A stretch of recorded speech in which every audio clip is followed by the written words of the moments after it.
Parents shocked and upset after the state rejected plans by several local districts to reopen schools this week. The CDC is giving some a green light to ditch their mask in certain situations. We'll break down the new guidelines for people who are fully vaccinated and the big impact the new stimulus could have for San Diego people and businesses. ABC 10 News at 4 starts now. Frustration for North County families hoping to return to school this week. Good afternoon. I'm Kimberly Hunt. Their school districts all had their waivers to partially reopen rejected by the state. As ABC 10 News reporter Rachel Bianco shows us, parents and superintendents say they were blindsided.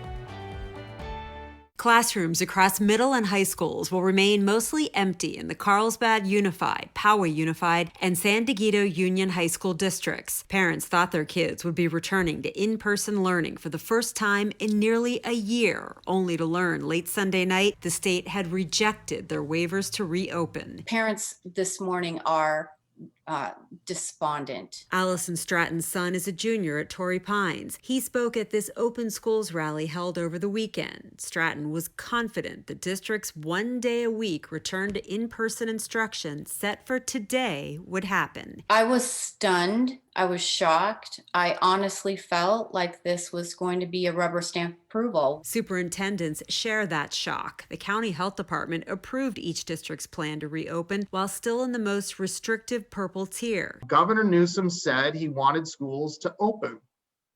He's put out guidance. We can meet all of that guidance. We can meet all of the requirements.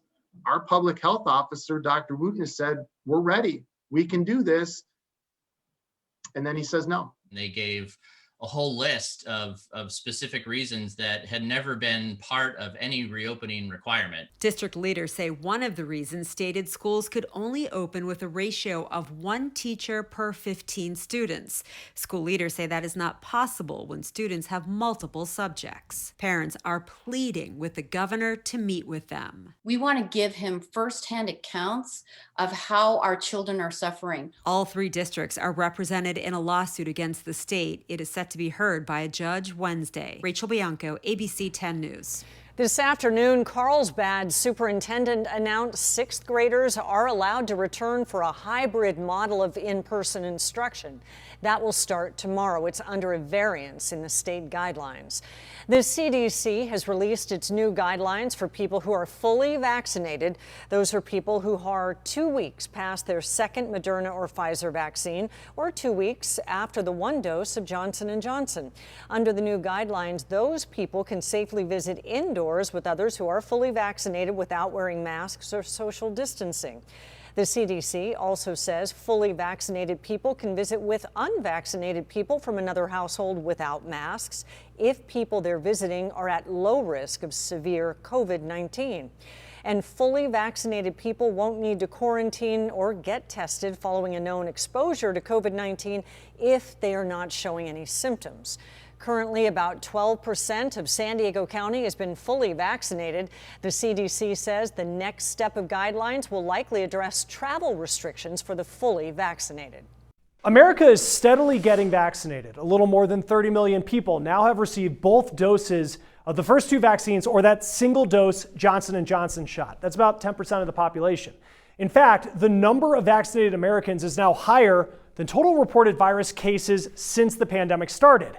The issue, COVID mutations are a real concern. The infection rate of variants has doubled since just February. Cases, the B.1.1.7 UK variant, are in nearly every U.S. territory. The darker the color, well, the more cases. There is a second COVID mutation out of the UK in the U.S. as well, and the more vaccine-resistant Brazil variant that the CDC is tracking. The virus that spread worldwide at the start of the pandemic was actually a variant too. The original Wuhan strain was overtaken by D614G within a few months. So we were aware of it, but kind of tuned it out until around December and January when more and more variants started to be reported. During a Journal of the American Medical Association discussion, a virologist broke down the variants into 2 different types. Some are more transmissible, maybe even 30 to 50% more. The other group he finds more concerning because they're antibody resistant, meaning vaccines might not be as effective. A combination of the two types of variants is also possible as the virus continues to spread. The good news is COVID-19 doesn't mutate as much as the flu or HIV. But the variants are another case for not spacing out vaccines because you want the strongest antibody response possible. There's also concern that those with only some antibody protection could further add to the variant problem. If you have a really weak or non-existent antibody response, the virus doesn't care. But if you have something in between, the virus sees a selection pressure and mutates to escape it.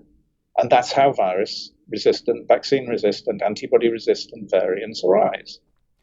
He called that an intermittent antibody response, which is exactly what happens after you get the first dose of the two-dose COVID vaccines. Now, the expert says that they're already seeing the UK variant mutate, becoming highly resistant.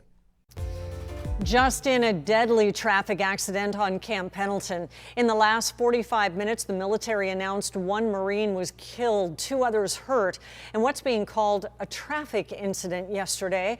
It happened around 5 p.m. on Las Pulgas Road. The names of the Marines involved and the circumstances of the accident are not being released at this time. And one of the drivers involved in a wrong-way crash on the 94 has been arrested for DUI.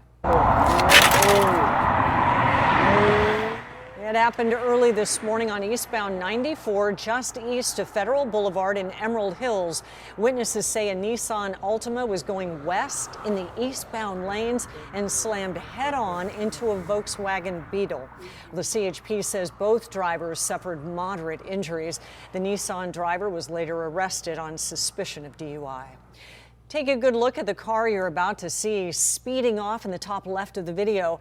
That driver hit a man putting his child in the back of a seat in a parking lot in Mid-City yesterday. He pinned that man against the car door and then took off, as you see here. The man was seriously hurt. The car is a silver Saturn Vue like this one. If you have any information, please call police or Crime Stoppers. And police are investigating the discovery of a body in Coronado. A jogger came across the body on Central Beach just before 5:30 this morning. Police say there are no signs of trauma, no foul play suspected. The medical examiner will determine the cause of death. Overall, crime in the city of San Diego was down more than 8% last year. San Diego police released new numbers today. Property crimes were down 10.4%. Rapes were down 13.5%. Violent crimes were up a bit, led by an increase in murders and aggravated assaults. The police department says crime trends in San Diego are consistent with other major U.S. cities.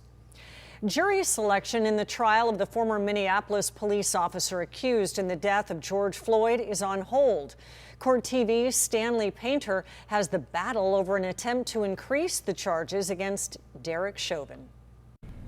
An unexpected turn of events today in downtown Minneapolis for day one in the start of the trial against Derek Chauvin, the former Minneapolis police officer charged with murder and manslaughter in the death of George Floyd almost a year ago. We expected for jury selection to begin today, but because of a Court of Appeals ruling about the state's motion to reinstate third-degree murder charge against Derek Chauvin, the arguments before the judge caused a delay. So far today on day one, the prosecution wanting a stay in the entire process, not even pick a jury until they hear from a higher court on whether or not this district court judge, Peter Cahill, has the right to reinstate this third-degree murder charge. The defense wanted to continue jury selection even though the court may not have jurisdiction over that one charge because there's plenty of other topics to discuss with these prospective jurors. But as of right now this afternoon, they're going to move forward with some of those limited motions in limine, those pretrial motions, try to hammer those out this afternoon before prospective jurors return